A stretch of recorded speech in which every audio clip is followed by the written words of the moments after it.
Bonjour tout le monde. Dans cette émission, c'est un bien étrange carré que Magali Cazotte va nous présenter.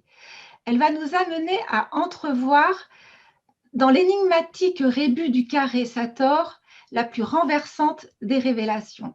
Bonjour Magali. Bonjour Florinette.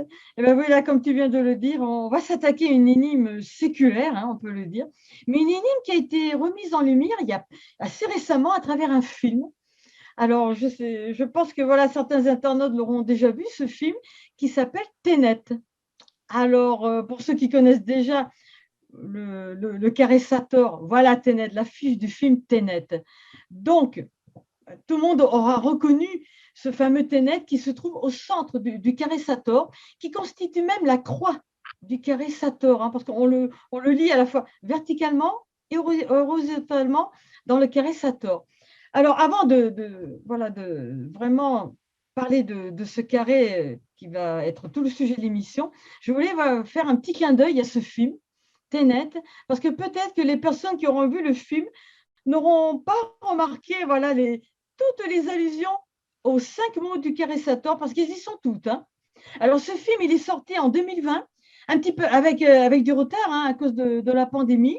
Il a été écrit et réalisé par Christopher Nolan, il aurait mis ce réalisateur 5 ans à écrire le scénario. Tellement qu'il est complexe. Hein. Tu as vu toi aussi, Florinette, que c'était pas facile à Oui. suivre l'histoire. Hein. Ah non, non, non, non, non, non, non, il donne même des nœuds au cerveau. Ah oui, oui, carrément, là. C'est pas un film à regarder quand un jour de migraine. Je Ah non, déconseille. pas du Donc, tout. il avait les idées de ce scénario depuis plus d'une décennie. C'est pour dire la complexité de l'histoire.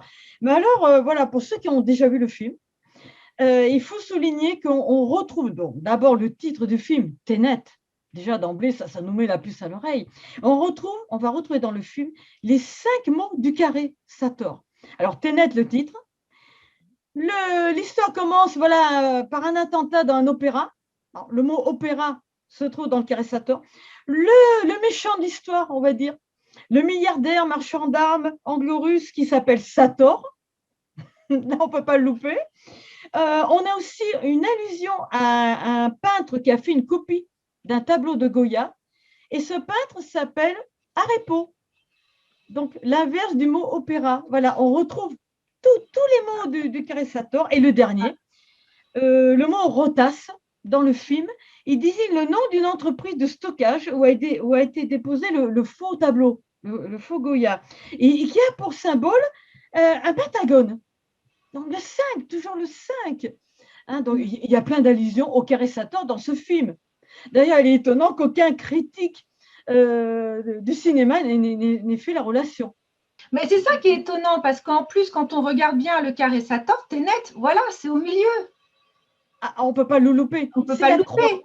du Donc c'est carré ça qui Sator. C'est est. net. Ouais, Au tout à fait. milieu, Ouais, de haut en bas, de gauche à droite, ou même voilà, tout dans à les fait. deux sens, c'est le palindrome du carré. On va en parler. On va en Mm. reparler. Donc, il est c'est le mot peut-être le plus important du carré Sator, ténet. Parce qu'on le Mm. lit dans les deux sens. C'est un Ouais, palindrome. Le, le, le, Donc, le film est un peu ça aussi, il part dans les deux sens. Pour dans ceux les qui deux vont le sens, voir, on ne tout va à pas tout fait. révéler, mais il faut vraiment rester concentré et vous allez voir. Oh là là. Il faut rester concentré parce que pour entendre Arepo, pour entendre Rotas, opéra, voilà, faut bien rester concentré déjà pour suivre l'histoire Oui, il qui faut est rester quand même, concentré. voilà, c'est quand même une chronologie inversée du temps. Enfin, c'est vraiment un film à voir quand même. Oui, et puis on en reparlera à la fin. Parce que D'accord, là, je vais le garder de côté. On voilà. a débuté par ce film. Et on finira voilà, par un petit clin d'œil aussi à la fin, parce que l'histoire est tellement complète, mais elle repose sur une idée voilà, assez particulière qui aura son importance à la fin de l'émission. Mais après avoir fait un long chemin, comme d'habitude, Florinette, je crois que ceux qui nous suivent voilà, en ont l'habitude. Alors, donc le sujet, c'est ce fameux carré Sator. Mais avant voilà, de nous plonger dans ce carré magique, c'est un carré magique, il faut expliquer ben, qu'est-ce qu'un carré magique. Alors, un carré magique, surtout les plus connus, je dirais, ce sont les carrés de nombres. C'est-à-dire, voilà, on va avoir des carrés qui vont avoir des nombres et qui vont donner en additionnant ces nombres, ces chiffres qui se trouvent dans chacune des cases du carré, on va toujours obtenir la même somme, que ce soit verticalement, que ce soit horizontalement et même en diagonale. C'est ce qu'on appelle la constante du carré. Voilà. La même somme, le même nombre va ressortir de l'addition de tous les nombres qui sont présents dans ces carrés. Alors, les carrés magiques à nombre les plus connus, ce sont les carrés magiques qui ont été conçus par le médecin, philosophe et alchimiste Cornelius Agrippa, qui vivait entre le 15e et le 6e siècle. Ce sont ce qu'on appelle les carrés planétaires. Alors là, tu vas pouvoir les mettre à l'écran. Oui, d'accord. Donc, hop, alors, ces carrés, pourquoi le nom de carré planétaire aussi? Parce que Cornelius Agrippa leur a donné le nom de carré de Saturne, Jupiter, Mars, Soleil, Vénus, Mercure, Lune. Bon, c'est pour ça qu'on les a appelés des carrés planétaires.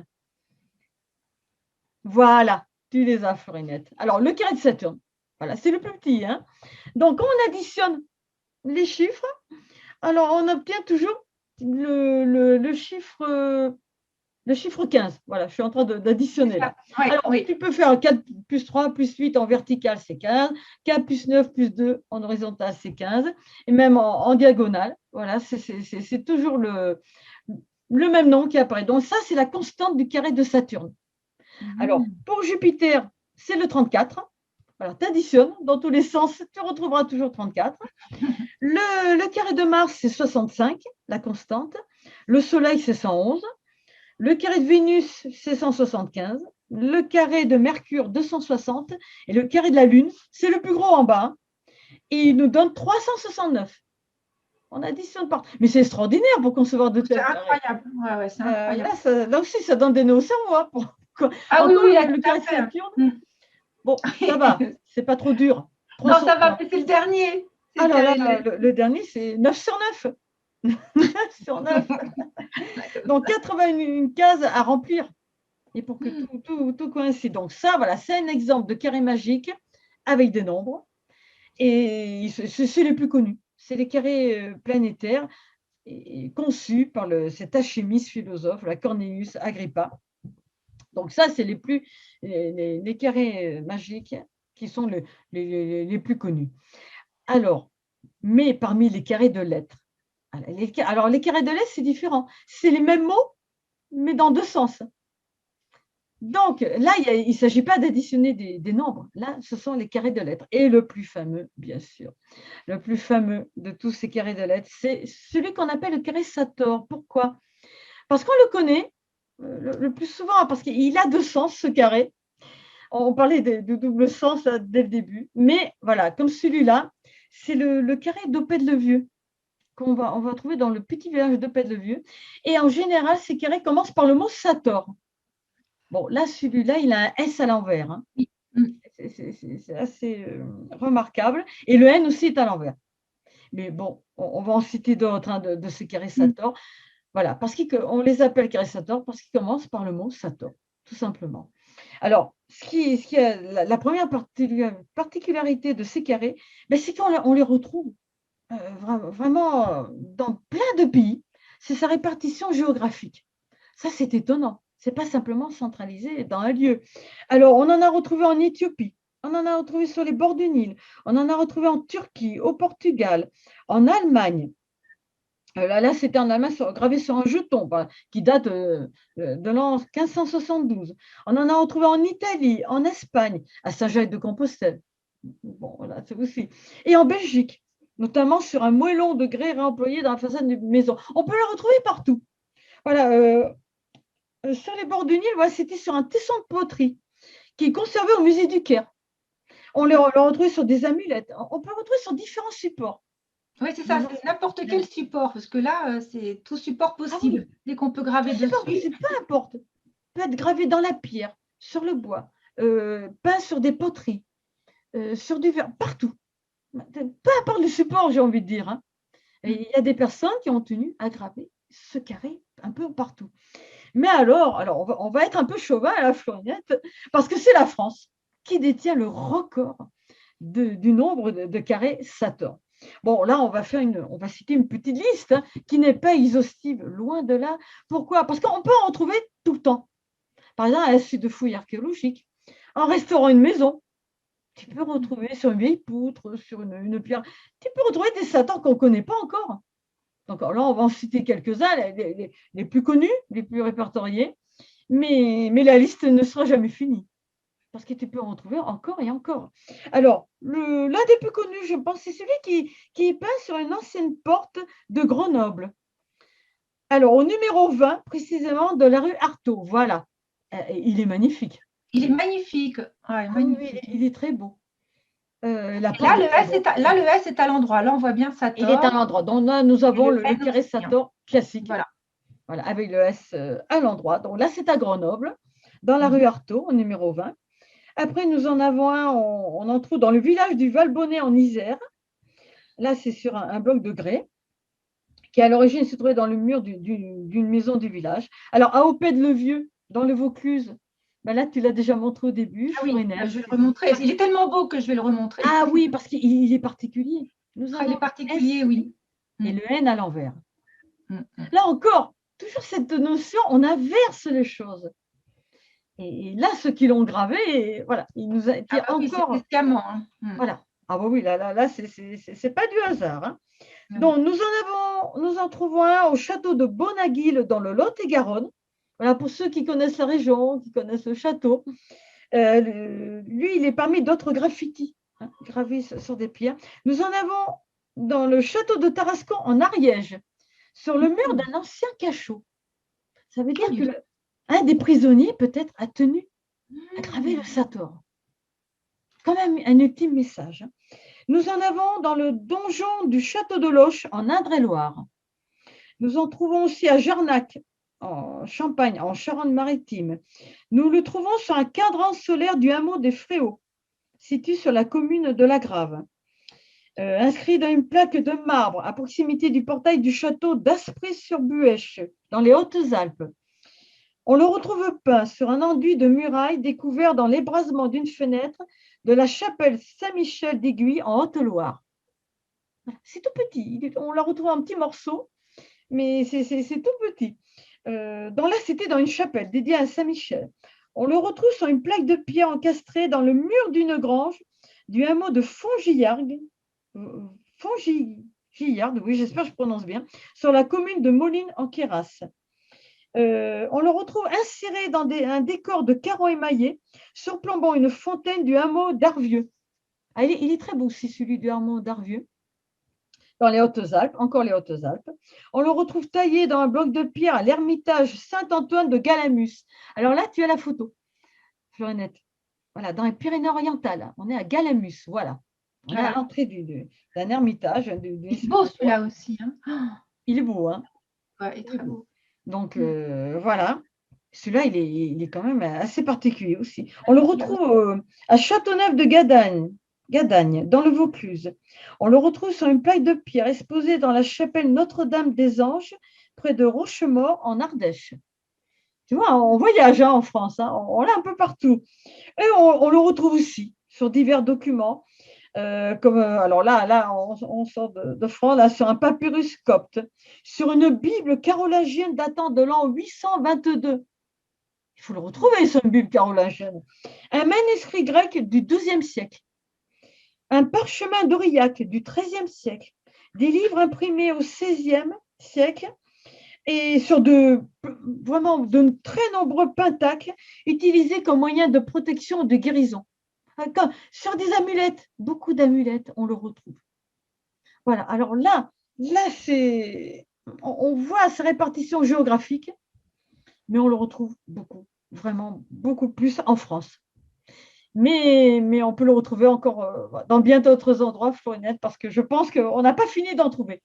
Non, c'est ça, c'est ceux qu'on a pu retrouver suite même à des fouilles, alors que je suis sûre qu'il y en a encore plein qui sont enterrés, qui sont cachés quelque part. Enterrés, gravés sur des murs, voire d'anciens manuscrits. On peut toujours en trouver. Enfin là, on a cité les lieux voilà, où on a cité les plus connus. Donc, voilà, ceux qui partent en vacances, qui se trouveraient dans un de ces lieux, aller chercher le carré Voilà, Sator. chercher à la recherche du carré Sator. Voilà. Alors, bon, tous ces carrés qu'on a cités, c'est pas les plus anciens. Parce que vraiment, les exemplaires les plus anciens, et notamment les plus anciens, ont été retrouvés à Pompéi. Voilà. Alors là, ça nous fait remonter encore plus dans le temps. Alors, ils ont été découverts, ces carrés. Alors, j'allais dire carré Saturne, non. On va voir pourquoi. Mais c'est les mêmes mots. Et ils ont été retrouvés en 1925 et 1936 au cours de fouilles archéologiques à Pompéi. Alors, dans la maison d'un dénommé Pacuius Proculus. Bon, ça, c'est un nom bien romain. Et sur une colonne de l'ancien palestre. Alors, on en a retrouvé deux. Donc, le premier dans la maison là, de ce Romain, et le second gravé sur une colonne de l'ancienne palestre. Alors, le palestre, c'était le lieu où les adolescents pratiquaient la lutte, la gymnastique et les exercices physiques. Donc, il y a peut-être un de ces gymnastes, est-ce que c'était le professeur, est-ce que c'était un de ces jeunes gymnastes qui a gravé ce carré sur une colonne? Pourquoi? Toujours la grande question. Voilà, c'est ça, c'est pourquoi graver ces carrés partout. Ah oui, ça, on le retrouve très, très, dans plein d'endroits et qui à plein d'époques différentes. C'est ça aussi. Et alors, mais le premier carré antique, qu'on a classé parmi les carrés antiques, fut découvert, parce que là, les carrés Pompéi, on est en 1925-1936. Mais avant, on avait fait une découverte au 19e siècle, en 1868, en Angleterre, à Cirencester, je ne sais pas si je prononce bien, dans le comté de Gloucestershire, dans les restes d'une maison qui fut datée du IIIe siècle. Alors, on était encore à l'époque romaine. Donc, et dans les années 30, voilà, des chercheurs américains de l'université de Yale ont découvert encore 4 exemplaires du carré en effectuant des fouilles en Syrie sur le site de Doura Europos. Alors ça, c'est drôle, Pompinet, parce que ce site en Syrie, Doura Europos, où se dressait une ville romaine, on est encore dans les Romains, on l'a surnommé la Pompéi du désert. Alors c'est drôle parce qu'on avait deux carrés à Pompéi, la vraie Pompéi, et là la Pompéi du désert en Syrie. Voilà, on retrouve 4 autres carrés. Voilà, encore des carrés antiques. Et alors, encore une découverte en 1955, c'est un archéologue hongrois qui a trouvé. Alors, lui, il était gravé sur la face intérieure d'une tuile. On peut le trouver n'importe où. Hein. Une tuile ronde, hein, comme en gouttière. Et à l'intérieur de la tuile, il trouve un carré Sator. Voilà. Et ça, là, on était dans le centre de Budapest. Là, c'est en 1955 qu'on a trouvé celui-là. Donc, dans les vestiges, encore une fois, d'une ancienne cité romaine connue sous le nom d'Aquincum. Voilà, je ne sais pas si je prononce bien. Donc, voilà, dans tous les lieux, dans tous les et sur tous les supports. C'est ça, oui, derrière. Sous une tuile, ça fait un peu comme une protection, quoi, qu'on veut protéger la maison. Exactement, Florina. Je pense que ce Romain, le propriétaire a voulu que l'on grave sous la tuile ce Sator parce que c'était un signe de protection. On va le voir d'ailleurs, on va en reparler un peu plus loin. Donc, là, on a la preuve avec toutes ces découvertes de ces anciens carrés que cette figure de ce carré magique était très, très bien connue dans l'Empire romain. Mais, voilà, j'allais dire que j'ai fait une petite erreur tout à l'heure en disant carré Sator. Non, pourquoi? Parce que le carré antique qui était gravé dans le monde romain, il commençait toujours par le mot rotas et pas Sator. Il était inversé, ou plutôt on l'a inversé après. Donc, ça, c'est ce qui permet de déterminer, de faire la différence entre les carrés païens et les carrés chrétiens. On va le voir, parce qu'ils ne commencent pas par le même mot. Et donc, c'est Guillaume de Gerfagnon. Là, je crois que tu as la photo de Guillaume de Gerfagnon, qui était un jésuite épigraphiste, donc un spécialiste des écritures anciennes. Voilà, Guillaume de Gerfagnon. On va lui citer, c'est lui qui a fait le premier la remarque, qui a distingué les carrés païens et les carrés chrétiens. Alors, il a écrit « Il semble que l'on ait maintenant un nombre suffisant d'exemples empruntés à des parties assez différentes du monde romain et à des époques assez éloignées entre elles pour que l'on puisse formuler la règle suivante. Dans le monde romain, c'est le carré magique rotas opera qui a cours. Donc, les deux premiers mots, rotas opera. Dans le monde chrétien, c'est le carré sator arepo. Voilà. Donc, tu reconnais tous ces florinettes. Si le carré commence par rotas opera, c'est un carré romain. C'est un carré antique. S'il commence par sator arepo, c'est un carré chrétien. Là, tu le sais tout de suite. Donc, voilà, ça c'est très très important. Alors, Gerfagnon, il a fait également ce constat qui vient confirmer cette règle. J'ai observé autrefois que dans tous les exemplaires d'époque romaine alors connus, la formule se présentait dans l'ordre rotas, opera, tenet, arepo, sator, tandis que dans les autres, amulette copte, formule déprécatoire éthiopienne, carré magique latin et grec du Haut Moyen-Âge, du Moyen-Âge et de la Renaissance, l'ordre est sator, arepo, tenet, opera, rotas. De ce fait, je n'ai pu fournir aucune explication. Voilà. Il a fait le constat, Florinette, toujours dans le monde païen, romain, antique, ça commence par rotas, opéra. Toujours dans le monde chrétien, ça commence par sator, arepo. Et lesquels carrés qu'on découvre le plus? C'est ceux qui commencent par rotas ou ceux qui commencent par sator? Sator. Sator, voilà. D'accord. Oui, parce que là on avait plus de chrétiens qui l'ont tracé après. Beaucoup plus, oui. Mais tu reconnais tout de suite, donc. Voilà. Quelle est l'époque, voilà, à laquelle appartient le carré, s'il commence par rotas ou sator. Alors là, ce monsieur-là, ce jésuite, Guillaume de Gerfagnon, il a fait ce constat. Là, on ne peut pas le nier. Mais il ne peut pas l'expliquer. Il met, de ce fait, je n'ai pu fournir aucune explication. Il ne comprenait pas. Pourquoi les Romains, eux, ils le faisaient commencer par rotas, pourquoi les chrétiens l'ont renversé? Alors, c'est tout le mystère du carré. Et c'est ça qui a été le plus compliqué à comprendre. Là, ça m'a donné bien du fil à retordre. Alors, mais toujours est-il que, voilà, la découverte dans les ruines de Pompéi des exemplaires les plus anciens de ce carré, donc, ont prouvé formellement que ses origines, voilà, étaient bien plus anciennes qu'on l'avait supposé, puisque voilà, ils ont été gravés à Pompéi bien avant la destruction de la ville en 79. Hein. Oui, parce que voilà, avant la fameuse catastrophe qui a englouti donc Pompéi sous la lave.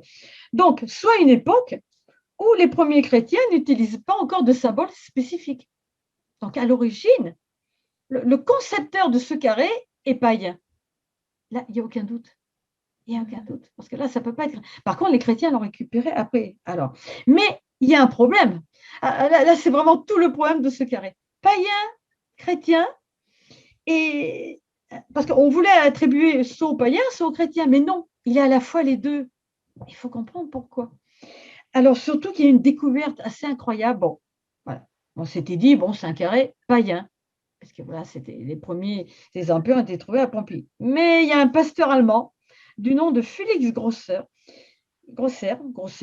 on peut dire, qui a fait une découverte qui a tout chamboulé au niveau voilà, des origines païennes du carré. Pourquoi? Parce qu'il a été le premier à remarquer que parmi d'abord les 25 lettres de carré, on est sur un carré 5 sur 5. Donc 5 fois 5, 25. Donc il y a 25 lettres. Et donc sur les 25 lettres qui composent le carré, le N était le seul à être unique. Voilà, les autres sont en plusieurs exemplaires. Mais il n'y a qu'un N dans le carré. Donc il en a déduit que par sa position centrale, il devait être le pivot du carré. On ne devait pas le bouger. Il est au centre, on ne doit pas le bouger. Par contre, il a eu l'idée de placer différemment les autres lettres du carré autour du N central. Et qu'est-ce qu'il a découvert, Florinette? Parce que là, c'est une sacrée découverte. Il a découvert qu'en redisposant les lettres autour du N central, on pouvait constituer un double paternostère. Voilà, tu le montres à l'écran. Alors là, c'est fabuleux. Tu reprends toutes les lettres du carré sator, 2 fois paternostère, en forme de croix. Et oui, c'est ça, oui. Et tu sépares les 2A et 2O qui pour lui, et je le pense aussi, représentait l'alpha et l'oméga. L'alpha et l'oméga, dont voilà que l'on retrouve notamment dans les textes. Et, ce fameux passage de l'Apocalypse, je suis l'alpha et l'oméga, le premier et le dernier, le commencement et la fin. Donc l'alpha et l'oméga, voilà, on les retrouve très très souvent aussi dans les symboles chrétiens. Et donc voilà, ce pasteur allemand, il a fait cette découverte, qui ne peut pas être une coïncidence, c'est pas possible. Ah non, non, c'est pas possible. Non, non, c'est pas Alors possible. là, ça a chamboulé beaucoup de choses. Parce que si, à l'origine, ce carré est païen, qu'est-ce que vient faire ce double paternoster Bah oui, c'est qui ça. ne peut être que chrétien? Ah oui, c'est ça qui est bizarre. Et donc là, il a découvert qu'en fait, ce carré présentait la même fonction que ces fameuses croix dissimulées qu'utilisaient les premiers chrétiens au temps des persécutions. Ils faisaient des jeux de mots, des rébus, qui en fait dissimulaient des croix. Et bien là, nous avons l'exemple vraiment parfait en redisposant les lettres du carré Sator qui forment une croix et un double paternoster. Donc là, ça n'a fait que renforcer l'énigme. Alors, du coup, on s'est dit, mais non, il n'est pas païen, il est chrétien. Oui, mais ça ne collait pas avec les découvertes à Pompéi. Eh ben non, oui, c'est ça. Bah oui, Ça bien sûr. compliquait encore plus le problème. Alors voilà, le dilemme, le grand dilemme du carré. Il est païen, il est chrétien, mais on ne peut pas concevoir qu'il soit les deux à la fois. Et non, pourtant, il y a un lien entre les deux, tu t'en doutes. Donc, alors il y a un historien spécialiste de la Rome antique qui s'appelait Jérôme Carcopino. Je crois qu'on a l'image de Jérôme Carcopino. Voilà, le voilà. Donc, pour résoudre le dilemme, parce que quand même, là c'était quand même un gros problème. Il a essayé de détourner la difficulté. Il a été malin. Hein. Il a essayé de trouver une issue à ce problème, parce que vraiment, qui était assez insoluble. Alors, voilà ce qu'il a imaginé. Il a formulé l'hypothèse que nombre, là je cite un extrait de son livre, que nombre de graffitis antiques de Pompéi furent l'œuvre, si on peut dire, de visiteurs posthumes qui, plus ou moins longtemps après l'an 79, ont été poussés par une curiosité plus ou moins désintéressée à des investigations plus ou moins clandestines dans les décombres de la cité morte. Et donc, selon lui, ce sont ces visiteurs chrétiens, bien après la destruction de Pompéi, qui auraient gravé ces carrés. Voilà, il s'est dit, bon, ben oui, ils sont venus en visite à Pompéi, enfin faire des recherches, et ils auraient pu, être l'œuvre de ces chrétiens. Bah oui, bien sûr. Hein. Il essayait de contourner la difficulté. Mais là où ça ne va pas, là où ce raisonnement ne tient pas la route, c'est que les carrés de Pompéi commencent par Rotas. Et on a vu avec Guillaume de Gerfagnon que ça, ce n'est pas des carrés chrétiens. Donc, ça ne peut pas être des chrétiens en visite, entre guillemets, à Pompéi, qui ont pu tracer ces carrés qui commençaient par Rotas. Ça ne va pas. Bon, il a essayé de trouver une hypothèse, mais ça n'allait pas. Alors après, voilà, on ne peut pas nier non plus une relation directe avec le christianisme, avec ce carré. Pourquoi? Parce qu'on retrouve, alors ça c'est très très fort, les 5 mots de ce carré, notamment en Abyssinie, à partir du XIe siècle, on a réemployé les mots du carré, un petit peu modifiés, mais on les reconnaît, hein, pour désigner les 5 plaies du Christ. Les fameuses 5 plaies. Voilà, dont on a fait un culte. Voilà les 5 plaies. Alors, on représente les 5 plaies par 2 mains clouées, les 2 pieds, enfin 2 mains percées, 2 pieds percés, et la 5e plaie au cœur, le coup de lance. Et alors, on a cette tradition qui a perduré très très longtemps jusqu'au XVIIe siècle. On donnait donc à ces 5 plaies ou même aux 5 clous de la croix. Alors là, c'est un petit peu étrange aussi parce qu'il y a eu que. On dit 5 clous, non, ça ne va pas. D'abord, il n'y a plus 5 clous. Et le coup de lance, qui est la 5e plaie, ce n'est pas un clou. Enfin bref, il y a eu toute cette tradition populaire qui a donné au nom des 5 plaies du Christ, elle a donné le nom de Sador, Alador, Danette, Adéra et Rhodas. Bon, ben là, on ne reconnaît pas les mots du carré. Oui. bien sûr. Un petit peu modifié, mais c'est Oui, mais quand clair, même. on les reconnaît bien. Alors, il y a aussi toujours Jérôme Carcopino qui a mentionné aussi une autre découverte qui venait renforcer la symbolique chrétienne du carré. Donc là, je fais encore une citation de cet ouvrage, Le christianisme secret du carré magique, de Jérôme Carcopino, là, que tu vas mettre à l'écran, je pense, Je vais Florinette. remettre, ouais. Hop. Le christianisme secret, voilà, du carré magique. Hein. C'est là où j'ai tiré ces informations. Alors voilà la citation. Le RP de Gerfagnon, hein, donc c'est encore le monsieur dont on a parlé tout à l'heure, eut en effet la surprise de rencontrer le souvenir du carré dans plusieurs églises de Cappadoce, qu'il a si bien exploré, sur des peintures de la Nativité, où les bergers avaient été représentés sous des noms d'emprunts qui ne sont à tout prendre que des déformations de ceux sous lesquels les Éthiopiens reconnaissaient les 5 clous de la croix. Alors on donnait aux bergers les mêmes noms. C'est pareil, le même mot du carré. Alors, dans la chapelle de Sainte-Eustache, les 3 bergers s'appellent Sator, Arepo, Ténéton. Voilà, les bergers qui viennent adorer. Voilà. Sator, Arepo, Ténéton. Il fallait le trouver. Alors, dans celle de Tapchant Kilis, un nom est pareillement détruit. Les 2 autres subsistent sous les formes de Ténéto et Pera Rotas. Bon, voilà, on reconnaît aussi les mots du carré. Ce dernier sanctuaire a été décoré sous le règne de Constantin Porphyrogénète, qui a vécu au Xe siècle. Les autres églises appartiennent à la même période ou remontent aux dernières décades du IXe siècle. Alors, par conséquent, les orthodoxes cappadociens désarticulaient couramment les 5 mots du carré pour en former les 3 noms des bergers accourus à Bethléem.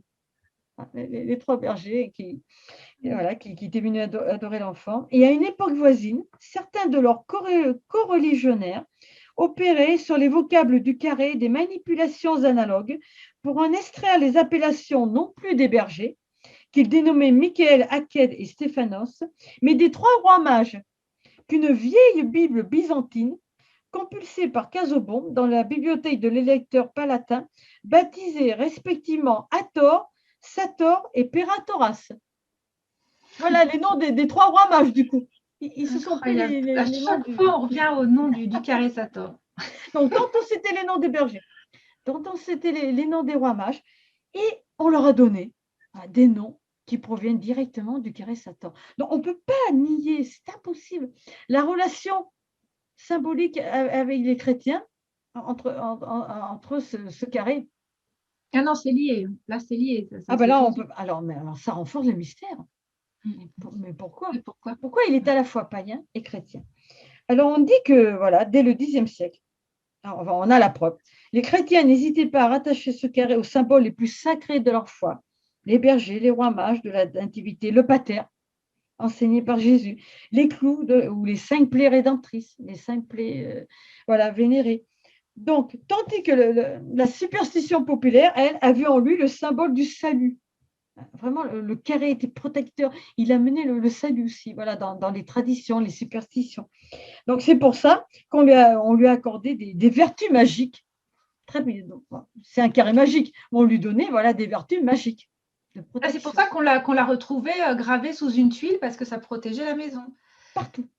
Voilà, exactement. La plupart du temps, je pense que les personnes ne connaissaient pas le sens profond du carré, son message vraiment très profond, mais ils l'ont utilisé un peu partout pour se protéger, pour avoir même lors de cérémonies occultes, il est très, très utilisé.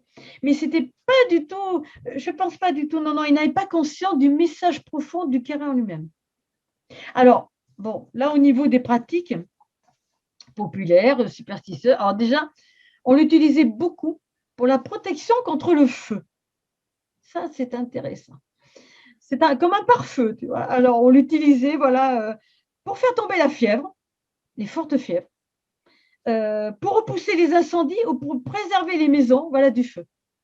Donc, déjà, il y a le lien, le carré repousse le feu. Il protège du feu. Il t'empêche de t'embraser. C'est intéressant d'un point de vue symbolique. Oui, le feu, oui. Oui, surtout que, comme on a beaucoup parlé du baptême du feu, oui. il y a quelque chose, hein. Et il y a eu des guérisons miraculeuses qui ont été révélées, qui ont été notifiées quelque part grâce au Oui. Caricator. Alors, ça a été utilisé aussi, ben oui, pour guérir. Alors, est-ce que ça a marché? Là, je ne sais pas, je ne saurais pas le dire, hein. En tout cas, les gens y croyaient. Comme un remède, surtout contre la rage. Alors ça, c'est étonnant. Et c'est le philosophe et médecin Jérôme Cardan qui nous rapporte, alors là, pour le coup, oui, dans un ouvrage qui s'appelle De Rerum Varietat, l'étonnante guérison d'un Lyonnais atteint de la rage et auquel on aurait fait avaler trois croûtons de pain sur lesquels avaient été tracés les mots Sator, Arepo, Tenet, Opera, Rotas. C'est étonnant, hein. Trois croûtons de pain sur lesquels on a gravé tous les mots du Sator et il aurait guéri de la rage. En récitant aussi 5 patères. Ah voilà, les c'est 5 plaies du associé aussi. Christ. D'accord. Toujours la relation. Tout à fait. Les 5 plaies. Et donc voilà, ces morceaux de peau où on a gravé les 5 mots du Sator. Bon, il dit qu'il a été guéri. Pourquoi Donc voilà, pas? oui, il y a eu des guérisons constatées. Bah ouais. Et oui, donc c'est rapporté dans cet ouvrage. On l'utilise aussi beaucoup. Là, comme l'atteste le parchemin d'Aurillac, qui remonte au XIIIe siècle, pour faciliter les accouchements. Et on lit cette phrase en latin, montre cette figure, dont la figure c'est le carré, montre cette figure à la femme que travaillent les douleurs de l'enfantement et elle accouchera. Donc, pour permettre les naissances. Ah, mais c'est très joli comme symbole parce que l'enfant qui se renverse. Là aussi, il y a une notion de renversement. On bascule d'un monde à un autre, hop, on se renverse. Voilà, tu vois, c'est très joli comme symbole aussi, je trouve, par rapport à Et puis il y a l'accouchement. aussi cette thématique, un nouvel être, une naissance. Voilà, aussi, ouais. C'est pas anodin non plus, je pense. Non. Protection contre le feu, la naissance, aider à naître, à faire naître un être. Oui. À faire naître un être. Ça aussi, là, ça nous renvoie plus à la notion profonde des messages du Satan. Alors, on l'utilisait, ben voilà, oui, tout moyen de protection. On le portait sur soi, comme une amulette protectrice, pour se mettre à l'abri des influences négatives. On le traçait aussi, on traçait le carré sur un morceau de papier blanc à la lueur d'une chandelle avant de le placer au-dessus de la porte d'entrée de son habitation pour éviter à cette dernière tout risque d'incendie. Voilà, on a parlé. Mais là, on le trace sur un petit papier blanc et on le met au-dessus de la porte d'entrée. Bon, ben pour ceux qui veulent le faire, hein, on peut le graver, on peut le sculpter, on peut faire ce qu'on veut. Donc voilà. Et aussi, on le récite. La récitation des 5 mots du carré était considérée comme une véritable formule magique employée dans les incantations quand la figure du carré n'apparaissait pas sur des amulettes ou des pentacles avec des signes kabbalistiques. Là, on revient à des pratiques occultes, donc un peu comme le fameux abracadabra. Oui, voilà, c'est ça.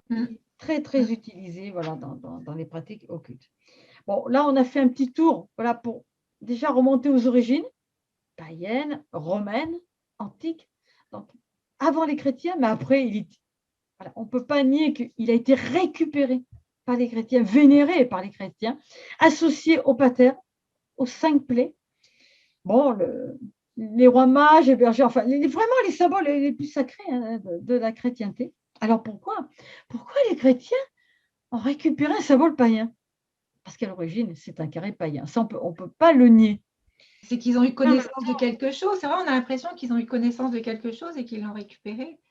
Alors la seule réponse, moi, la première idée qui me soit venue, ben voilà, c'est le lien entre les mystères païens et les mystères chrétiens.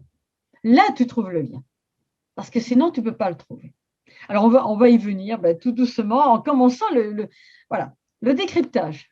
Alors déjà, comment les chercheurs jusqu'à présent, parce qu'il y en a eu qui se sont penchés là-dessus, il y en a eu beaucoup.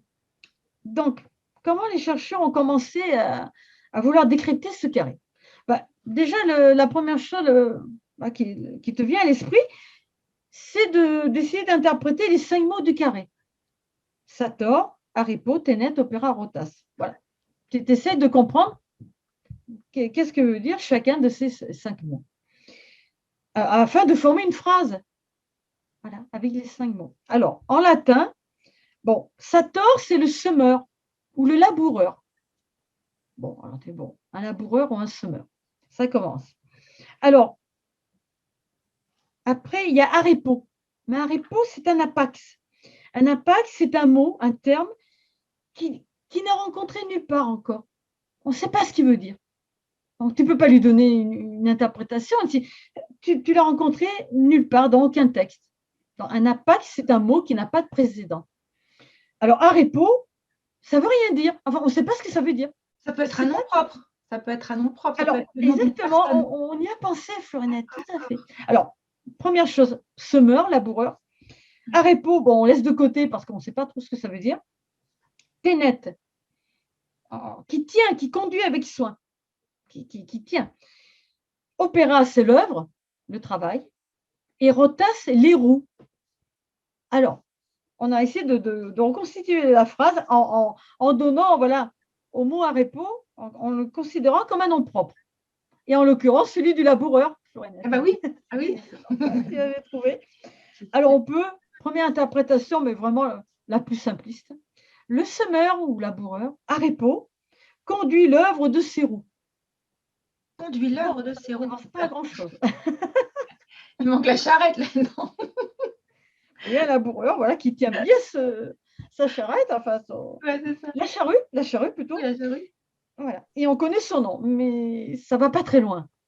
Bon, ça a été la première tentative de décryptage. Et c'était voilà, la plus simple et la plus logique au début. Mais voilà, le problème, c'est arepo. Bah oui, c'est Quand ça. même, on se doute bien que ce n'est pas qu'un nom propre. Alors, il y en a un, encore Jérôme Carcopino, encore lui, qui a cru. Il était très, très astucieux, ce monsieur. Il a essayé tous les moyens possibles, voilà, pour détourner la difficulté. Alors, il a proposé une explication. La charrue gauloise, appelée d'un phonème celte arepos, qu'il a été facile aux Romains de latiniser en arepus. Voilà, il a cru voir dans un phonème celte retrouver ce mot arepo, d'arepus. Alors, dès lors, la phrase du carré retrouve instantanément son équilibre et son intelligibilité. Et pour la rendre exactement en français, nous n'avons qu'à choisir entre les deux constructions qu'elle admet. Celle où arepo interviendrait comme un ablatif instrumental, celle où arepo serait traité comme un datif d'intérêt. Dans la première hypothèse, on comprendra le semeur avec sa charrue tient avec soin ses roues. Dans la seconde, on transcrira le semeur veillant à sa charrue tient avec soin ses roues. Bon, ben ça tient la route, on va dire. Oui, ça tient la route. mais pas pour Guillaume de Gerfagnan. Là, il n'était pas d'accord. Et lui, il a réfuté dans une communication à l'Académie des inscriptions et belles-lettres, il a réfuté l'hypothèse de Carcopino par cet argument. Il me paraît résulter de la trouvaille de Pompéi qu'il faut renoncer à placer en Gaule l'origine du carré magique, car il est peu vraisemblable qu'une invention gauloise ait pu atteindre Pompéi avant 79. Et oui, on devra donc cesser d'expliquer le mot arepo par le celte. Voilà, ça ne tient pas la route. Ça ne peut pas être un nom propre parce que ça serait trop facile. Et ça ne peut pas être ce mot celte voilà, qui aurait pu influencer. Ben non, parce qu'il était trop ancien. Et on ne voit pas à Pompéi voilà, des Romains influencés par un vocable. Qu'est-ce qu'ils auraient fait? Pourquoi ils auraient pris un vocable celte? Bah oui, non, voilà. C'était astucieux. C'était astucieux, mais on s'est dit non, c'est pas ça. Ça ne pas être ça. Ça ne colle pas. Alors, maintenant, on va parler d'une autre forme de décodage. Le décodage par l'isopséphie. Alors, c'est un mot qui paraît très savant, très compliqué, mais en fait, c'est très facile.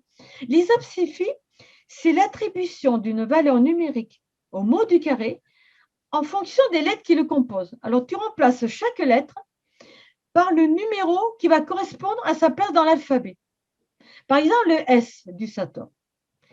Le S, c'est la 19e lettre de l'alphabet. Donc, au lieu de mettre S, tu vas mettre 19. Le A, c'est la première. Donc, tu vas mettre 1. Après, le T, c'est la 20e. Tu vas mettre 20.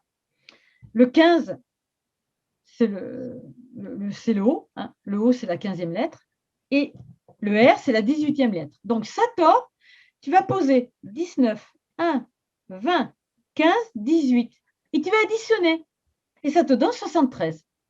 Voilà, ça, c'est l'isopséphi. C'est un mot compliqué, mais c'est très simple à faire. Par exemple, nos prénoms, Florinette. Moi, Magali, j'additionne les lettres de mon prénom, ça fait 43. Donc, voilà, l'isopséphi de mon prénom, c'est 43. Le tien, c'est plus long. On obtient 124. C'est très, très... Et si on réduit encore, on obtient 7 de nos deux prénoms. Voilà, on a nos prénoms liés par l'isopséphi, par ce 7 qui ressort. Bon, ben alors, pour les mots du carré Sator, ben, on fait ça pour tous les mots. Et qu'est-ce qu'on va découvrir? On va découvrir 3 sommes, 3 nombres qui vont constituer les sommes des mots. On retrouve uniquement ces 3 nombres. 73, 55, 64. Et à chaque fois, tu additionnes, Florinette, tu réduis encore, tu fais une réduction numérique. 73, 7 plus 3, 10. 55, 5 plus 5, 10. 64, 6 plus 4, 10. Toujours, tu vas retrouver 10 quand tu appliques le procédé de l'isopséphi au carré Sator. Alors, tu peux le refaire aussi d'une manière, d'une autre manière, parce que si tu réduis encore les nombres des lettres, par exemple le 19 pour le S, tu vas faire, au lieu de 19, tu vas mettre 1 plus 9, 10, 1 plus 0, 1. Voilà, si tu réduis à l'unité, alors tu vas trouver d'autres chiffres. Là, au lieu de, pour le mot Sator, 19, 1, 20, 15, 18, tu vas réduire encore les nombres pour obtenir une unité. Et là, tu vas te retrouver devant une suite de nombres qui sera 1, 1, 2, 6, 9 pour le mot Sator. Et encore une fois, tu vas te retrouver avec un total 19. 1 plus 9, 10. Tu vas retrouver le 10 tout le temps.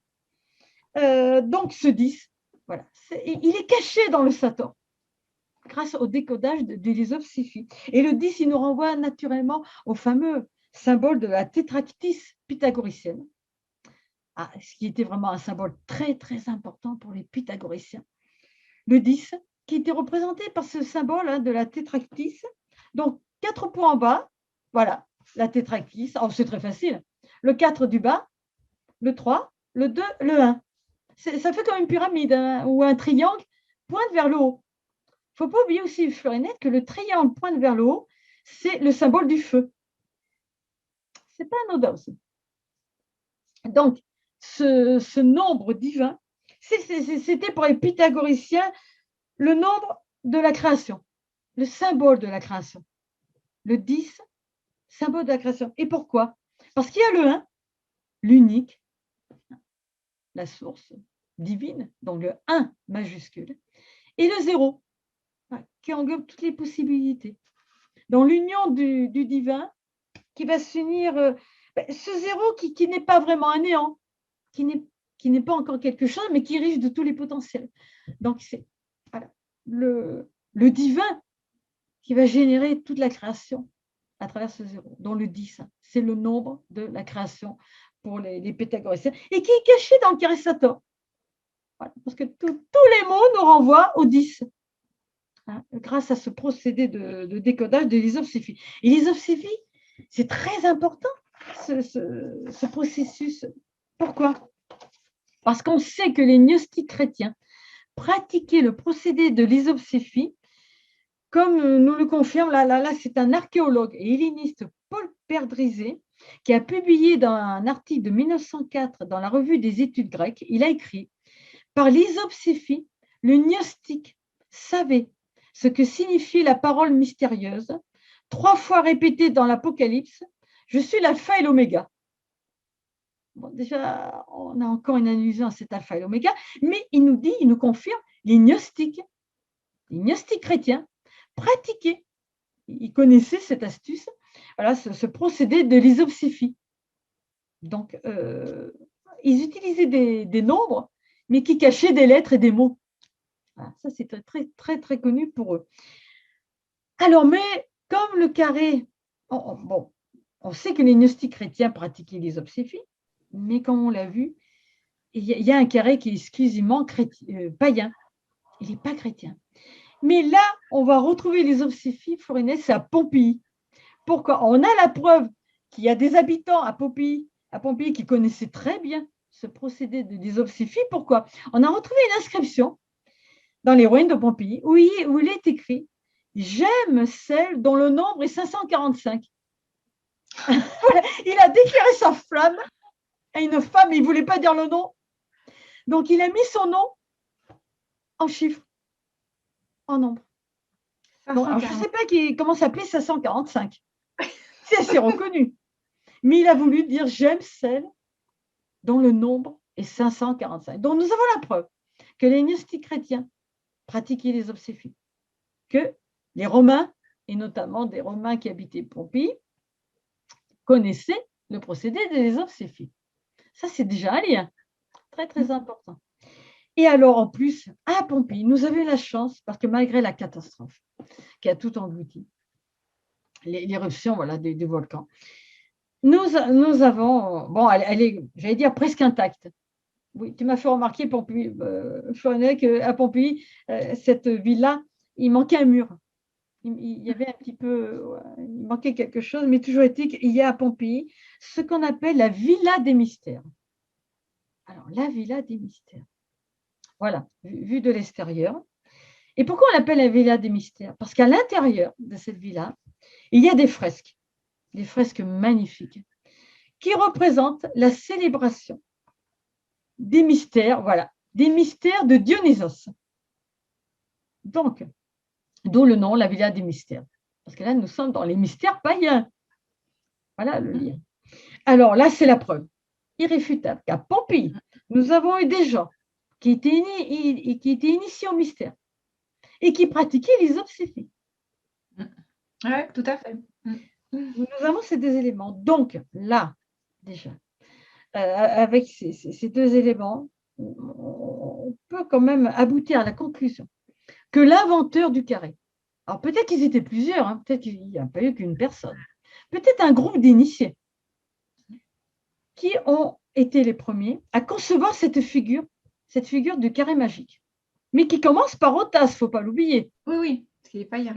Oui, d'accord. Donc là, on peut y voir, j'en suis convaincue, l'œuvre, la création de ce carré magique, l'œuvre d'un myste, comme on l'appelait. Le myste, c'est celui qui a été initié au mystère. Attention. Donc là, on peut y voir l'œuvre d'un myste initié au mystère. Et c'est là qu'on va comprendre le lien avec ceux qui étaient initiés au mystère du christianisme, dont les gnostiques. Parce que ces mystères païens et ces mystères chrétiens sont liés. Et entre initiés, voilà, ils pouvaient se comprendre, même s'ils n'avaient pas la même religion, parce que les mystères étaient les mêmes. Et il est là le lien. Donc, on peut dire que ce carré, à l'origine, il est païen, mais il a été récupéré par les chrétiens gnostiques, qui avaient compris le mystère révélé par ce carré. Voilà le lien. Parce que sinon, tu ne peux pas faire le lien. C'est pas possible. Non. Alors, et ça va nous permettre aussi. Alors, il faut résoudre encore une énigme. Le double pater. Ah oui, parce que là, quand même, le paternoster, on se dit, mais ça peut être que chrétien. Ils ne récitaient pas le paternoster, les païens, puisque c'est Jésus qui a appris cette prière. On le lit dans les évangiles. Donc, il n'est pas question que les Romains aient connu le paternoster. Mais ils vénéraient le plus grand des dieux, Zeus. Jupiter pour les Romains, Zeus pour les Grecs, le roi de l'Olympe, le roi des dieux. Il le nommait Zeus Pater. Ah, voilà. Voilà aussi. Il l'appelait Pater. Donc, notre père, c'était aussi leur père, aux païens. Donc, nous avons une figure. Voilà, il avait pour épithète, Zeus, le nom de Pater. On l'appelait Zeus Pater, Zeus Père. Donc, là aussi, ça colle. Là. Ah, ça colle complètement même. Là, ça colle. Bon, alors à partir de là, j'ai commencé à me dire, le lien, il est là. Entre initiés, attention, initiés au mystère païen, initiés au mystère chrétien. Le nom de Pater, pouvait expliquer qu'il y ait ce pater caché. Mais il fallait aller plus loin. Il fallait aller plus loin. Alors là, c'était un peu plus compliqué. Alors déjà, la première chose qu'on voit dans ce carré, ben, c'est la notion voilà, de palindrome, hein, avec le ténet. Le ténet. Alors, le palindrome, rappelons-le, c'est un mot qui se lit dans les deux sens. Ténet, hein. De gauche à droite ou de droite à gauche, tu retrouves On voit ténet. bien, hein, t'es net. Par exemple, pour donner un exemple, le nom d'une ville, Laval.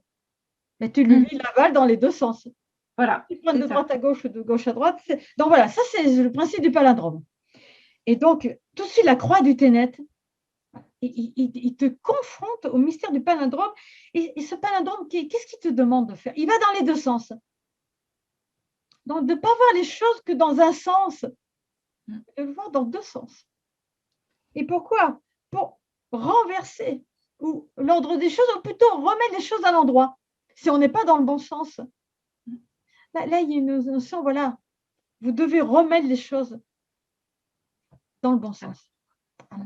Parce qu'il y a toujours une notion renverser les choses. Et là, tu viens de remettre l'image du carré d'Opède le Vieux. Qu'est-ce qu'il nous dit? On a un S à l'envers, un N à l'envers. Et qu'est-ce qu'il nous dit? Vous croyez tracer les lettres dans le bon sens, mais en fait, il y a un autre sens. Encore une fois, on nous dit, il nous interpelle ce carré doublement, parce qu'il a deux lettres là. Et c'est que le S. Hein. On le voit aussi en bas. Oui, en bas, là. En haut, le S, là. le S en bas. Là. Donc, c'est que le S et le N. Ce n'est pas les autres lettres. Oh, ils auraient pu Non, les il y a ces lettres-là. Ouais. Ça aussi, c'est pas anodin. Donc, voilà, il nous interpelle d'autant plus. Donc, il faut renverser les choses. Elles ne sont peut-être pas à l'endroit, les choses. On dit d'ailleurs, voilà, le monde tourne à l'envers. On ne croit pas si bien dire. On croit pas il marche sur la tête. Complètement. Donc, en fait, il y a une notion de retourner les choses. Et c'est tout le sens du mot conversion, qui vient du latin conversion, retourner les choses. Retournement. Il faut vraiment retourner les choses pour remettre les choses à l'endroit. Parce que, en fait, on vivrait dans un monde à l'envers. C'est ça. Alors là, on nous interpelle. Non, vous ne pouvez pas remettre les choses à l'endroit si vous n'avez pas conscience que les choses sont à l'envers. C'est pour ça qu'il y a deux sens. Toujours deux sens. Alors que nous, on croit qu'il n'y a qu'un sens. Et c'est ce que montre bien le film Tenet. Hein. Ah, complètement. À chaque fois, j'y pense. Alors là, on commence à... Là, je le vois, oui. Il y a deux sens. La feuille du temps aussi. Alors, en plus, on a vu voilà, que le mot arepo, hein, qui est un apax, est intraduisible. Donc, là, je me suis dit, on ne peut pas le traduire, ce mot. Ce n'est pas possible. Donc, qu'est-ce que ça m'a mené à me dire, il ne faut pas traduire les mots. Ce n'est pas les mots qu'il faut traduire, mais uniquement comprendre la symbolique de chaque lettre. J'ai oublié non, il ne faut pas traduire les mots. Il faut comprendre chaque lettre dans son sens symbolique. Ça a été le début de mon raisonnement. Je me suis dit, si vraiment il n'y a aucune solution pour un repo, ce n'est pas un nom propre, ce n'est pas une charrue gauloise, bon, eh bien, en fait, le mot, on ne peut pas le traduire. Pourquoi? Parce qu'il ne faut pas traduire les mots, mais lettre par lettre. Comprendre le symbole de chaque lettre. Donc, je me suis retrouvée avec 8 lettres distinctes. Parce qu'en fait, les 5 mots du carré, il y a juste 8 lettres. Il y a le S, il y a le A, le T, le O, le R, le P, le E, le N. Voilà. Je me suis retrouvée avec 8 lettres à traduire. Bon, déjà, ça limitait le champ. Bon, tout de suite, je ne me suis pas trop posé la question, comme l'avait fait le pasteur, hein, Félix Grosser. J'ai vu comme lui, dans le A et le O, l'alpha et l'oméga. Je me suis dit, ça, c'est du grec. Ça ne peut pas aller ailleurs. Donc, l'alpha et l'oméga grec, qui nous renvoie toujours voilà, la fameuse phrase hein, qu'on retrouve très souvent dans la Bible, hein, l'Apocalypse, bon, je suis le début et la fin, l'alpha et l'oméga. Ça m'a renvoyé aussi à une phrase assez célèbre du poète Pindare, qui avait été initié au mystère, aux écoles des mystères. Et il avait dit « Heureux ceux qui ont traversé les mystères, ils connaissent l'origine et la fin de la vie. Le début et la fin. Tu retrouves les mêmes mots, hein, que ce soit chez les païens ou chez les chrétiens. Ils connaissent l'origine et la fin. Ah oui, parce que tu ne peux pas connaître la fin si tu n'as pas compris l'origine. Eh ben non, c'est sûr. Ah, donc ça, c'est capital. Bon, donc j'avais le A et le O, alpha, oméga. Là, ça a été assez vite. Le T. Bon, évidemment, j'ai eu aussi le tau grec, dont on a beaucoup parlé dans l'émission sur la croix en C. Hein. La croix en C, oui. Donc, j'avais ces 3 lettres grecques, mais alors après, ça n'allait plus. Le S, le R et le P. Je ne pouvais pas y voir des lettres grecques. Et là, j'ai commencé à me dire, ça, c'est plutôt du latin. C'est plutôt des lettres latines. Alors, le S, il nous renvoie, ben oui, là, c'est même sans traduire le mot, mais pourtant, ça nous renvoie à l'idée, le semeur. Mais je garde que le début du mot Sator, hein, donc le S, semeur. C'est le créateur. C'est celui qui a semé la vie. Semé la vie. Qui a enfoui on va dire, le grain de feu dans la matière. Le semeur. Donc, en plus, ça m'a renvoyé, parce que le semeur, le créateur, c'est l'image inversée du sauveur. Salvator, en latin. Alors, c'est très drôle, enfin, c'est pas un hasard. Dans Salvator, Florinette, tu as le mot Sator caché. Parce que si tu enlèves le L, le V et le A, tu as le Sator. Le mot Salvator cache Sator. Le sauveur cache le semeur. Les deux sont liés, mais ils sont inversés. Il fallait qu'il y en ait un qui sème d'abord pour que l'autre sauve. Ah, c'est très subtil. Et ça m'a renvoyé un passage du premier épître aux Corinthiens, chapitre 15, versets 42 à 44, où il est écrit, ça c'est très important, « Ainsi en est-il de la résurrection des morts. Semé dans la corruption, le corps ressuscite incorruptible. Semé dans le mépris, il ressuscite glorieux. Semé dans la faiblesse, il ressuscite vigoureux. Semé corps animal, il ressuscite corps spirituel. » Toujours semer. Semer. Ouais. Semer, semeur. Et après, sauver. Mais avant, il faut avoir été semé pour pouvoir être sauvé. Le lien entre le semeur et le sauveur. Sator, Salvator. Ah ouais, non, les deux sont liés. Mais ils ne sont pas au même endroit. Non, non, ouais. Alpha, oméga, début, fin. Ouais, c'est ça. On commence à en trouver la suite. Ouais, complètement. Donc, je me suis retrouvée avec 3 lettres, 3 lettres grecques. Alpha, oméga et le tau. Non, pardon, il y en a une 4e lettre grecque. Mais là, je vais en parler un peu plus loin. Donc, il y avait déjà alpha, oméga, tau, les 3 lettres latines, le S, le P et le R. Alors, ça va prendre son importance tout à l'heure, mais avant, parce qu'il me restait le N central. Alors, le aussi, on va en parler avec l'epsilon, donc on revient avec le grec. Mais il me restait le N central.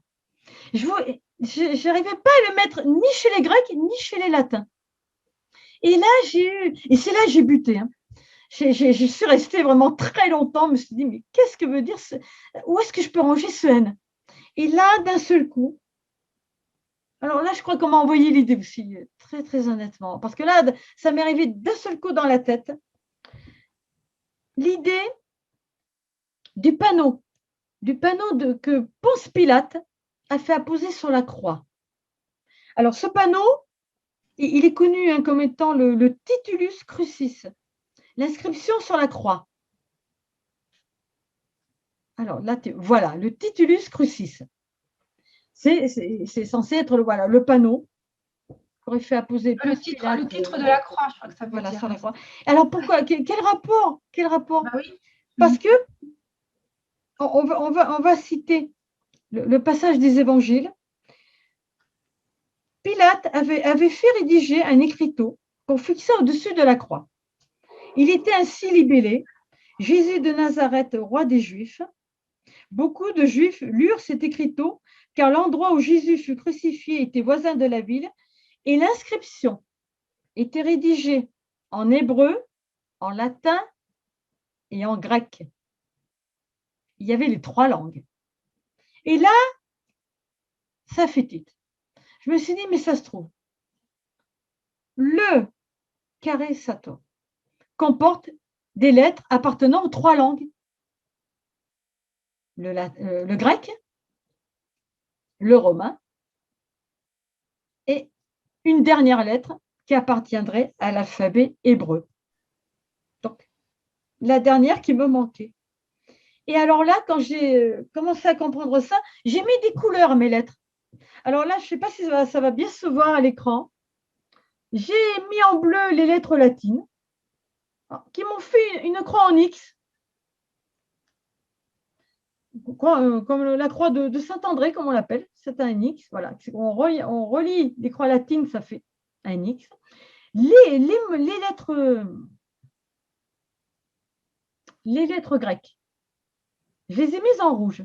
Et là, ça m'a donné la forme d'une croix en béquille. Parce que j'ai rajouté l'epsilon, on va en parler tout à l'heure. Donc, si je relis là, je m'amuse à tracer toutes les lettres rouges grecques. Ça me fait une croix en béquille. Alors là, tu peux montrer l'illustration, on verra peut-être mieux. En fait, une croix à béquille, c'est une croix, voilà, formée de 4 taux. Ouais, c'est ça. Là, la forme du taux, c'est notre T, on va dire. Donc, 4 T reliés à la base. Donc là, quand je relis les lettres grecques dans mon carré Sator, j'ai une croix en béquille. Une croix à béquille. Ah, mais c'est marrant parce que ça me fait penser aussi à ce carré Sator, celui-ci, où il y a aussi, regarde, il y a aussi le T. Oui, les 4 taux bien mis en... Ah ouais, là, ils sont bien mis en évidence. Là, oui. Tout à fait. Ah ouais, c'est incroyable. Ah oui, oui, il est très particulier celui-là. Ah oui, donc, oui. Déjà, j'avais une cohérence. C'est-à-dire, je pouvais former des figures géométriques en reliant les lettres latines, les lettres grecques. Et donc, il ne me restait plus que la lettre centrale. Donc, et alors, cette lettre centrale qui ne pouvait correspondre. Alors, on va y venir un peu plus loin avec la fameuse lettre hébraïque Nun. Mais avant, voilà. Donc, l'interprétation des lettres latines, le S, à la fois le semeur et le début aussi du mot sauveur, Salvatore. Ça dépend, voilà, on va dire. Alors, on l'avait dans l'autre sens. Là, il y a le semeur, là, il y a le sauveur. Le S du semeur, le S du sauveur. Ça commence par la même lettre. Le S. Le R. Alors, le R qui ne pouvait correspondre pour moi, que semer dans la corruption, ressusciter après. Donc, R, ressuscitar. Le résurrecteur. Mais alors, pour arriver au R, il faut passer le P. Le P qui va nous renvoyer au latin, passer au-delà, praetereo, c'est le passage. La boucle du P aussi. On en a parlé dans la croix en C, Florinette. Donc, voilà. On revient à Pâques. Pâques aussi, ça veut dire passage en plus. Pâques aussi. L'hébreu pécha. Et c'est un P. C'est un P. C'est pour ça, oui. Donc, on passe le semeur, celui qui semait, qui doit passer la boucle du passage pour ressusciter, atteindre le ressusciteur, celui qui est ressuscité. Donc, on passe là. Mais il faut réveiller le résurrecteur. Donc, celui qui a été semé réveille le résurrecteur, qui va lui permettre de trouver le passage pour atteindre la résurrection. Voilà comment je l'ai interprété. Alors ça, c'est pour les lettres latines. Alors le A, bien sûr, après on comprend le début, la fin, alpha, oméga. Alpha, oméga, là, oui. Le tau, c'est le signe du salut, le signe qui sauve. Alors, on va le répéter parce qu'on en a parlé aussi longtemps dans la croix en C. Donc, ce signe qui sauve, pourquoi? Parce que nous trouvons là dans le livre d'Ézéchiel, chapitre 9, versets 3 et 4, voilà cette allusion à ce taux qui te protège, c'est la protection. Alors, encore une fois, l'idée de protection. Alors, il est écrit, la gloire du Dieu d'Israël s'éleva de sur le chérubin sur lequel elle était vers le seuil du temple, et il appela l'homme vêtu de lin qui avait une écritoire de scribe à la ceinture. Et Yahvé lui dit, parcours la ville, parcours Jérusalem, et marque d'un taux au front les hommes qui gémissent et qui pleurent sur toutes les abominations qui se pratiquent au milieu d'elle. Voilà, c'est eux qui étaient censés être sauvés avant le châtiment divin. Donc, tous ceux qui étaient marqués d'un taux étaient préservés, étaient sauvés. Donc, c'est pour ça qu'on l'associe au signe du salut. Donc, alpha, le début, le signe du salut, sauvé, et la fin. Mais une fin, la bonne fin, comme disaient les cathares. Voilà, donc déjà, on commence à y voir un peu plus clair dans l'interprétation de chacune de ces lettres, mais dans son sens ou grec ou latin. Alors, le E, bien sûr, le E. Alors là, j'ai fait toute une émission sur le E de Delphes. Donc là, je ne vais pas trop m'attarder. L'epsilon, qui est relié à l'homme. Pourquoi? Parce que l'epsilon, c'est la 5e lettre de l'alphabet. Et le 5, c'est le chiffre de l'homme. Bon, les 5 doigts de la main. L'homme, la silhouette de l'homme qui rentre dans une étoile à 5 branches. Donc, le 5, c'est l'homme. Donc, on comprend bien que cet epsilon qui est 4 fois là, c'est l'homme. Hein. C'est l'homme qui doit opérer toute l'œuvre, hein. Le grand homme. En plus, il y a 5 mots. Il y a 5 mots dans Caristator. Tout à fait. Ça repose sur le 5. C'est ça, tout repose sur le 5. Parce qu'en fait, il nous révèle le mystère de l'homme. Le mystère que seul l'homme peut accomplir. Donc, tout repose sur le 5. Le 5. Donc, alors là, on va y revenir au 5. Puisque là, on arrive à la dernière lettre, le Nun. Le Nun dans l'alphabet hébreu. Donc, la N, Nun. Là, tu vas le montrer à l'écran. Voilà, comment on écrit Nun en hébreu. Bon, mais nous, voilà, comme c'était des Romains qui ont conçu ce carré, ils ont utilisé des lettres voilà, latines. Et alors, il se trouve que ce Nun, il a pour valeur numérique, parce que voilà, chaque lettre de l'alphabet hébreu, comme en grec ou en arabe, il y a une valeur numérique à chaque lettre particulière, hein, pas comme nous, juste l'ordre des lettres. Et il se trouve que le Nun, il a pour valeur numérique 50. Alors, qu'est-ce que c'est 50? C'est 5 fois 10, ou le 5 qui a fusionné avec le 10. Alors là, voilà, tu montres. Oui, Florinette, voilà, la valeur numérique de Nun.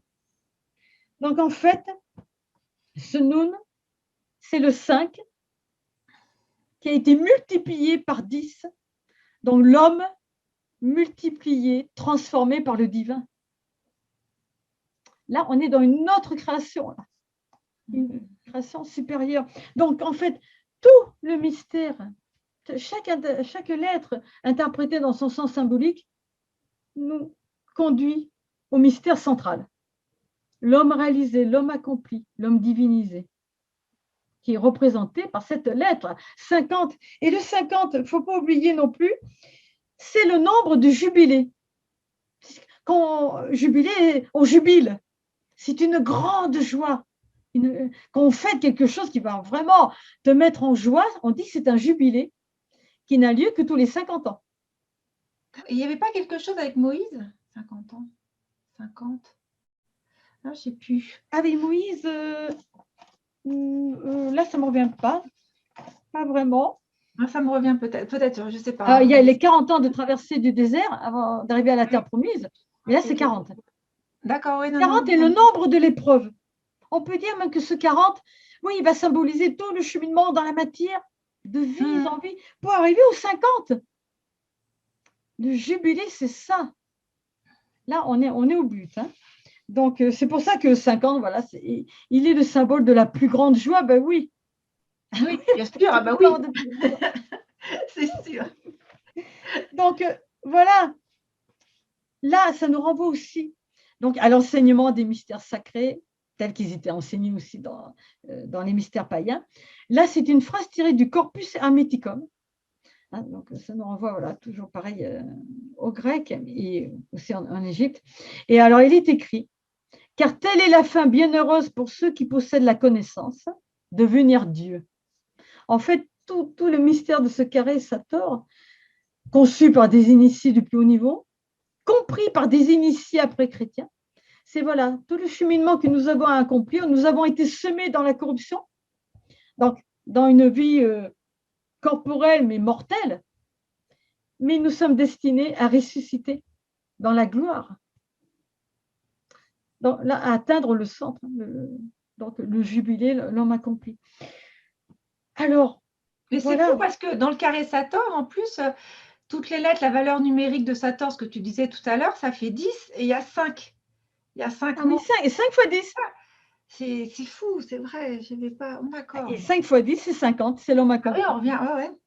Et en fait, alors, on dit aussi voilà, que les 4 taux, ils constituent le verrou du carré. Il faut le tourner, c'est comme une clé, tu le tournes. Et c'est pour ça qu'ils l'ont tourné, les initiés chrétiens, les gnostiques. Ils l'ont tourné. Pourquoi les païens, ils le faisaient commencer par Rotas. Et pourquoi les initiés chrétiens l'ont fait commencer par Sator? Parce que ça a été renversé. Ils l'ont tourné. Parce qu'au temps des païens, c'était avant Jésus-Christ. Le savoir existait. Il était enseigné dans le plus grand secret, dans les écoles des mystères, mais il n'avait pas été encore accompli par un homme de chair et de sang.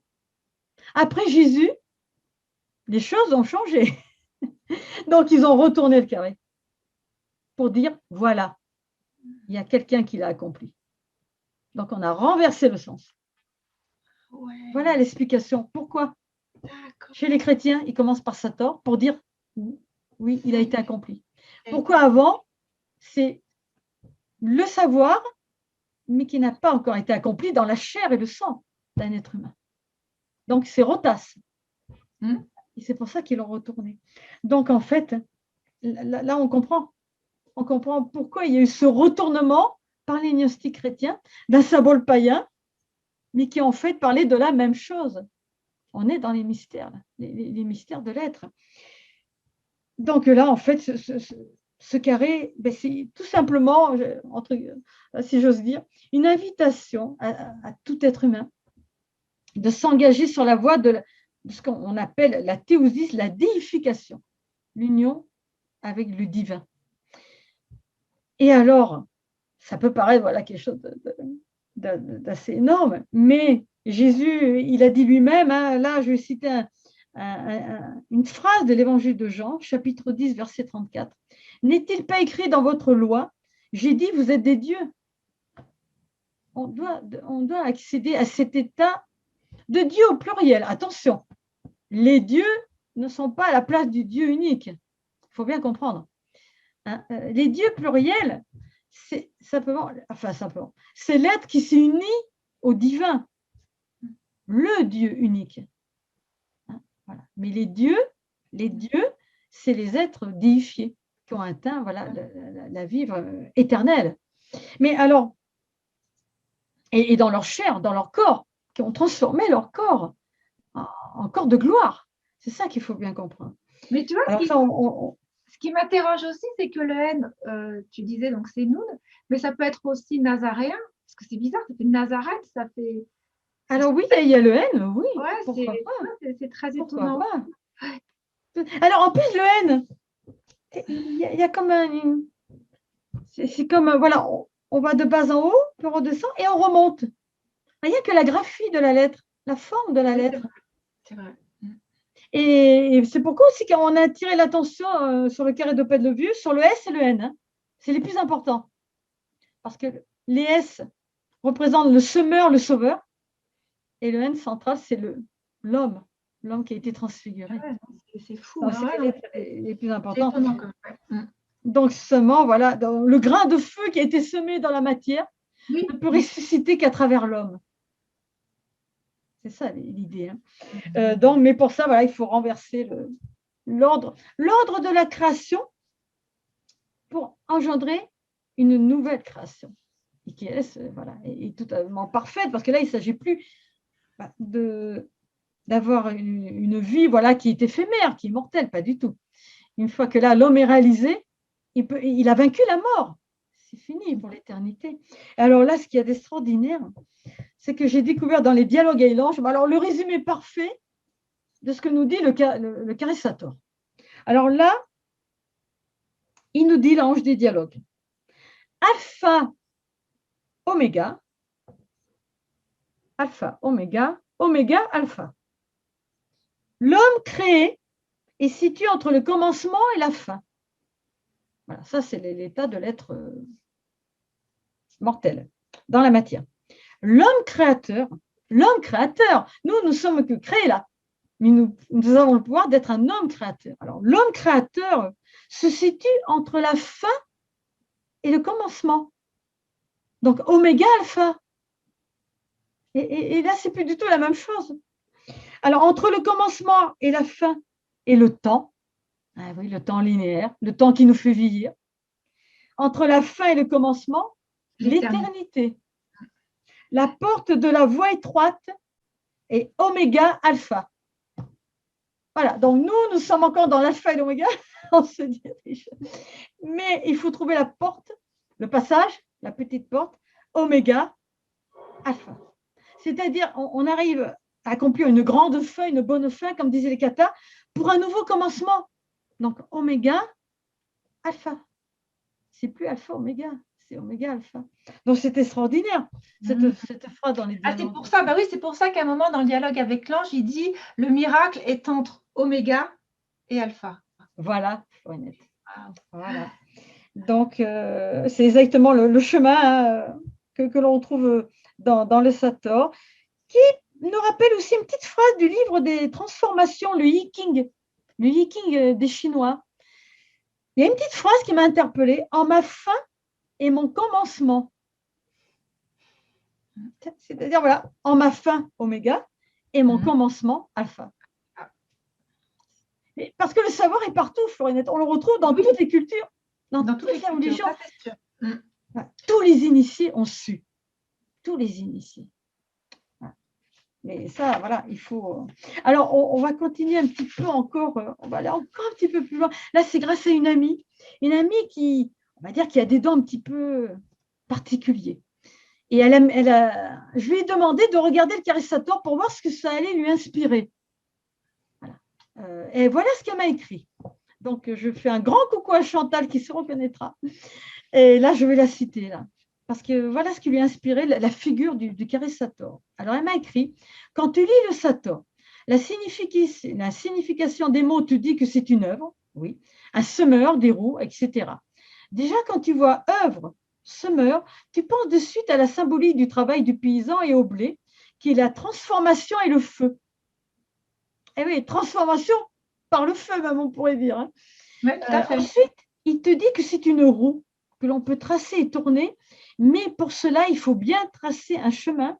Donc, tu traces le chemin de l'alpha à l'oméga en reliant les A et les O entre eux, en les traçant en dehors du verrou formé par les T. C'est-à-dire qu'elle a vu tout de suite qu'il fallait relier les omégas, les alphas, et ça nous donne une roue à 8 rayons. Ça nous donne une roue. Moi, je n'avais pas vu la roue, là, Florinette. Hein. Non. C'est elle qui m'a fait penser à l'eau. Oh, alors là, tout de suite, ça m'a ramené donc au symbolisme de la roue, Rota, alors qui était très importante aussi pour les alchimistes. Là, je vais citer un petit passage du Mystère des cathédrales de Fulcanelli, où il a écrit, Fulcanelli, l'un des derniers grands alchimistes, un grand adepte, il a écrit au Moyen-Âge, voilà, là c'est le Mystère des cathédrales de Fulcanelli. Alors, il a écrit au Moyen-Âge, la rose centrale des porches se nommait Rota la roue.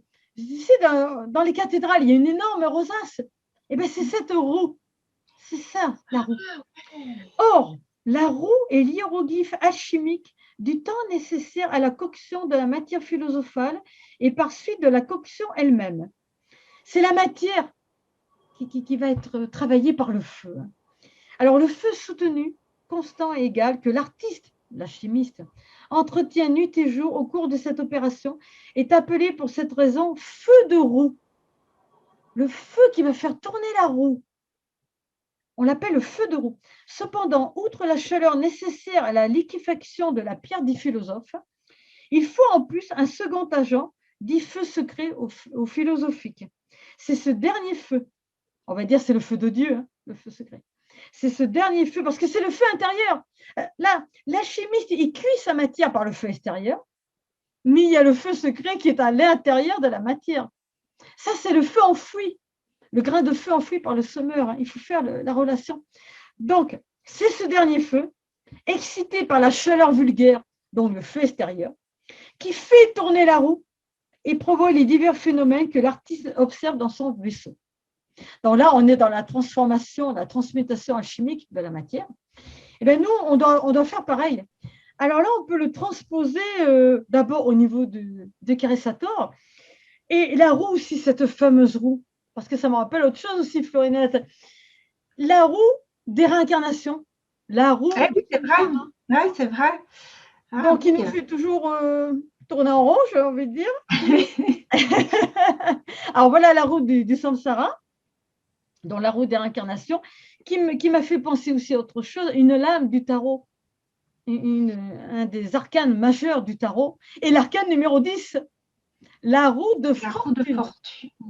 Ouais. À ne pas confondre avec la roue de la fortune.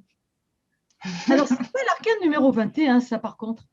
Il y a marqué 21, la roue de fortune, et c'est l'arcane 10. Tiens, c'était très oui. Ah oui, non, 21, c'est le numéro 21 de ma… Oh, voilà, parce qu'il faut bien remarquer le 10 en haut. Oui, non. Et qui ne c'est ça qui est important. C'est ça qui est important. Ça, c'est le numéro, c'est le classement des images. Oui, j'ai compris, c'est le numéro de l'illustration. Donc, voilà. 10 encore. Et la roue de fortune. Et là, on voit la roue. Avec alors, la fortune, c'est pas l'argent, c'est la chance.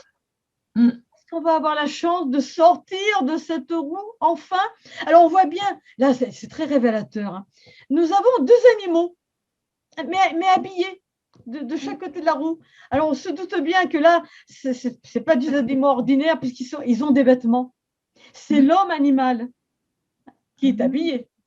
Il y en a un qui descend, il y en a un qui monte.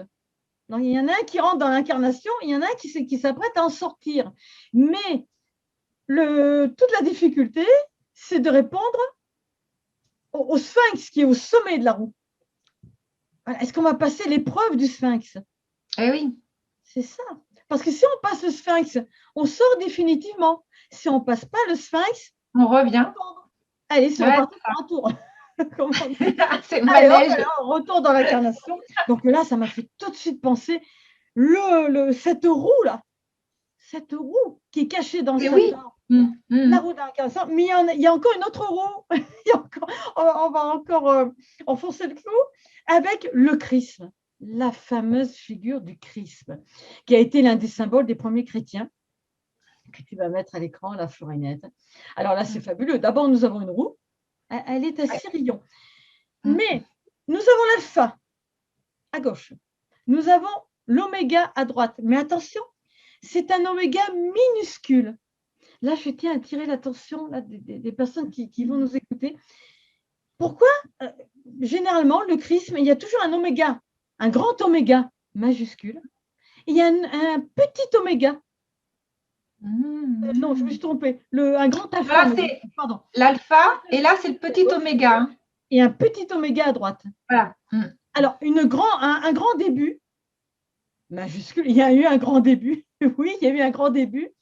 Mais il n'y a pas encore une grande fin. Donc là, c'est l'oméga minuscule, petite fin.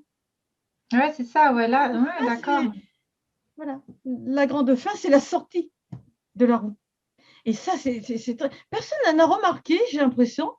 Il y a toujours sur les chrismes, il y avait une autre photo aussi d'un chrisme. Oui, que je vais montrer. En plus, c'était sur celle où j'étais. Alors, attends, hop, voilà. Et là, pareil. Là, on revoit. L'alpha majuscule. Voilà. Et l'oméga, le petit. Minuscule. Nous avons le P du passage, le S là. Du semeur et du sauveur. Ah oui, c'est vrai. On a tout. On a tout, là. Voilà. Donc, c'est très, très important, ce symbole du chrisme. Donc, il nous dit, ben voilà, il nous résume aussi le chemin à faire. C'est la même chose que le Sator. C'est exactement la même chose que le Sator. Donc, mais là, nous l'avons sous la forme d'une roue. Nous l'avons sous la forme d'une roue. Alors que le Sator, c'est un carré. Et d'ailleurs, je l'ai autour du cou, ce chrisme. Et c'est pareil, hein, on voit l'alpha majuscule, l'oméga minuscule. Et ça m'a longtemps tracassé. Je dis, mais pourquoi les deux lettres ne sont pas en majuscule? Ou pourquoi elles ne sont pas toutes les deux en minuscule? Parce qu'il y a un grand début, mais c'est à nous d'écrire la grande fin. Si nous ne l'écrivons pas, ce sera une petite fin et retour dans le cycle de réincarnation. Alors là, je crois que on est au bout du bout, là. Alors, avant de finir sur le retour au film Tenet, je voulais encore faire une citation des dialogues Haïlange. Parce que là aussi, là, c'est très fort. Après tout ce qu'on a dit sur le semeur, très, très fort. Là, dans l'entretien 56 des dialogues, il est dit « Semez le grain ». Point d'exclamation. Vous êtes le semeur et le grain, et le semeur se sème lui-même. Voilà, tout est dit. Hein. De semer l'homme nouveau. C'est ça. On a tout à faire. Bon, là, j'ai trouvé cette part des dialogues incroyable. Alors, on va revenir très, très vite sur le début, le film Tenet, donc, qui nous raconte une histoire très compliquée. Je ne vais pas le résumer. Alors là, c'est impossible. Toujours est-il que voilà, il y a toujours une histoire d'inversion du temps, des objets inversés. Hein, voilà, par exemple, une balle qui revient dans le canon du pistolet qui est censé l'avoir tiré. Donc, il y a des objets qui vont à contre-courant du temps. C'est comme, voilà, on faisait le chemin à rebours. C'est ça. C'est pas très bon, ça. Ils appellent ça dans le film l'inversion de l'entropie. Alors, l'entropie, c'est quoi? Bon, ben, c'est l'écoulement du temps tel qu'on le connaît. C'est aussi la désagrégation, on va dire, le vieillissement des choses. C'est-à-dire, plus on avance dans le temps, plus on vieillit. Ouais. C'est la flèche normale du temps. Ça, c'est normal. Là, on inverse le temps. C'est l'inversion de l'entropie. Donc, on revient en arrière, on revient à rebours des choses. Et si on va au bout du bout, on revient à la première seconde de la création. Voilà, au commencement. Au commencement, au Big Bang. Au Big Bang, ouais. C'est ça qu'ils disent dans le film, c'est pire que la Troisième Guerre mondiale, c'est pire qu'une bombe atomique, parce que ça peut tout annihiler. Ouais. C'est-à-dire, voilà. Tout peut disparaître. C'est comme ça que je l'ai vu, je l'ai compris. Moi aussi. On revient au Big Bang. Juste au moment, il n'y a plus rien, il n'y a plus de création, il n'y a plus rien, rien n'aurait jamais existé. Donc, c'est assez terrible, cette invention de l'entropie. Et c'est tout le contraire de ce qu'il faut faire. Parce qu'il ne s'agit pas de revenir en arrière. Ah non, il ne s'agit pas du tout de revenir en arrière. Au contraire, d'aller toujours plus de l'avant, d'évoluer toujours plus pour aboutir après à cette sortie du samsara, mais à travers une nouvelle création. Parce que l'homme ressuscité, l'homme accompli, l'homme divinisé va générer une nouvelle création. Voilà, donc là, il ne s'agit surtout pas de revenir en arrière, mais de parachever la création qui a été créée que pour ça. Et nous aussi, par la même occasion, parce qu'il n'y a que l'homme. Il n'y a que l'homme qui peut parachever cette création, on va dire, en apparence imparfaite, mais qui a en elle-même, voilà, le grain de la perfection qui a été semé dans les profondeurs de l'être pour qu'après, il puisse lui-même ressusciter ce grain qui, à travers lui, va ressusciter. Il va le faire ressusciter. Donc, c'est une double résurrection parce que le grain enfoui dans la matière, et voilà, il attend lui aussi de ressusciter à travers nous. Donc, cette histoire de semeur, de sauveur, parce que le semeur cache le sauveur, le grain enfoui. Ben voilà, tout est là. Donc, tout est là. Ce film-là, en plus, je ne sais pas si tu as noté, Florinette, le mot de passe. Le mot de passe qu'ils se disent pour se reconnaître. Ah oui, si, au début. Voilà. Alors, ben, je l'ai noté. Ouais, vas-y. Je voulais le noter, mais je m'en souviens. Il y en a un qui va commencer par dire « Notre monde est clair-obscur ». Ah oui, c'est ça. Oui, la dualité. Ouais, clair-obscur. La lumière, les ténèbres. Notre monde est clair-obscur. Et l'autre, il répond « Sans amis au crépuscule ». Ça, c'est assez curieux, hein. Donc, ils sont tout seuls. Ah oui, ils n'ont pas trop d'amis au crépuscule. Alors, que veut dire ce crépuscule? Là, je m'interroge. Je ne peux pas deviner ce qu'a voulu Ouais, je sais pas dire trop ce qu'il le veut réalisateur, dire. celui qui a écrit l'histoire. Mais l'évocation du crépuscule, ça peut nous renvoyer au crépuscule des dieux. Un monde aussi qui s'achève et un autre qui est en train de naître. Nous vivons une drôle d'époque, Florinette, qui est le crépuscule de l'ancien monde. Il y a un autre monde là qui veut se mettre en place. Il s'agit de lequel on va mettre en place. Voilà, exactement. Voilà, je ne peux pas aller plus loin dans l'interprétation, je ne suis pas dans la tête de Christopher Nolan. Mais il y a un message. Non. Puis, de toute façon, il ne faut pas trop dévoiler. C'est vrai que bon, c'est un thriller de science-fiction. C'est une guerre temporelle, comme ils appellent un petit peu ça, mais je trouve que ça va beaucoup plus loin, quoi. Ça va plus loin, mais il faut le revoir plusieurs fois, hein. Il faut le revoir plusieurs fois, oui, tout à fait. Ouais. Il faut vraiment être très attentif. Ah oui. Mais en tout cas, que ce film Tenet, qui est relié au Sator, sorte là, maintenant. Enfin, il est sorti en 2020, donc il y a quelques mois. Ah, mais quand même, c'est fou, quand même. C'est comme moi, pour moi, c'est comme la série Lucifer. Ah ben oui, c'est pareil. Pourquoi maintenant que tout sort maintenant? Voilà. C'est pas. On voit la version là.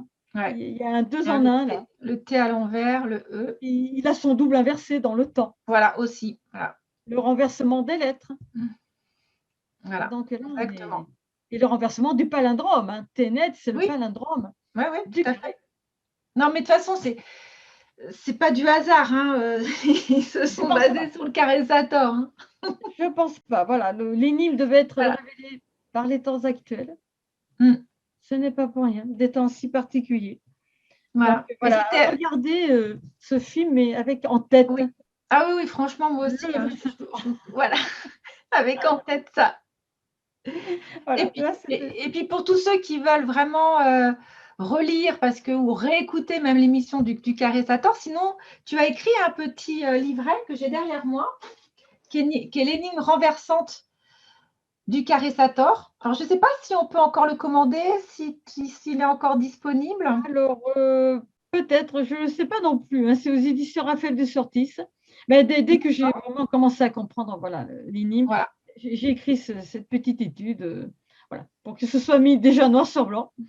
Voilà, c'est ça. Et puis après, sinon, on peut aussi retrouver l'article dans Génération Cité d'Or. Voilà, c'est la même chose. Vous avez écrit aussi que je vais vous partager à l'écran, mais de toute façon, je mettrai le lien sous la vidéo si vous avez besoin d'aller sur le site de Génération Cité d'Or. Donc, je vais vous partager si j'y arrive, mais en principe, ça devrait le faire. Hop. Pareil, vous retrouvez l'article de Magali. Voilà, vous pouvez le commander directement sur le site Génération Cité d'Or. Avec le carré dans la boutique. Voilà. Avec le carré d'Opède le Vieux en couverture. Oui, c'est ça. Écoute, Magali, je te remercie de nous avoir dévoilé l'énigme sacrée du carré Sator. Et en plus, en fin de compte, je pense que c'est vraiment le moment, comme dit les dialogues avec l'ange. Je voudrais finir cette émission en vous citant cette phrase du dialogue avec l'ange qui dit que l'enseignement sacré ne se cache pas dans l'obscurité, mais qu'il brille au grand jour. Oui, et je crois que le moment est venu. Voilà. Il ne faut plus faire de mystère. Alors, on n'a plus le temps, de toute façon. On n'a plus le temps. Et c'est ce que tu viens de t'offrir, Magali. Et je te remercie beaucoup. Merci infiniment. Et à très bientôt. Oh oui, il y aura beaucoup d'autres émissions, je pense encore. Je pense aussi. Au revoir Magali. Au revoir Florinette. Au revoir tout le monde. Au revoir tout le monde. À très bientôt. À très bientôt.